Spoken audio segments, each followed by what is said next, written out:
Hey everyone, welcome back and thank you for joining me. For this week, we'll be continuing our look at classic cocktails. Last time, we looked at the Old Fashioned, which is a member of the Sling family of cocktails.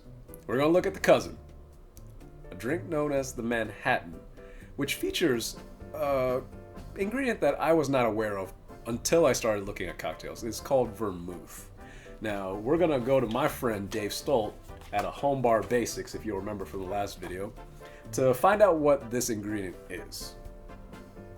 Vermouth is simply a wine that's been fortified with grappa or a neutral spirit that's been sweetened to various extents and aromatized with a mix of botanical ingredients.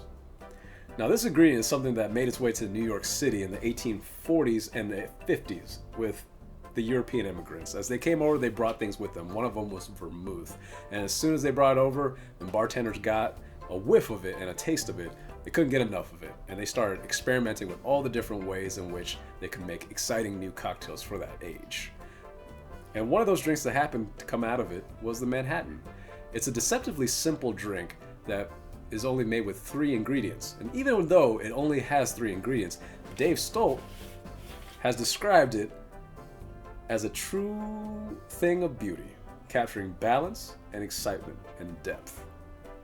So let's go to the bar and find out how these things can all happen with just 3 ingredients.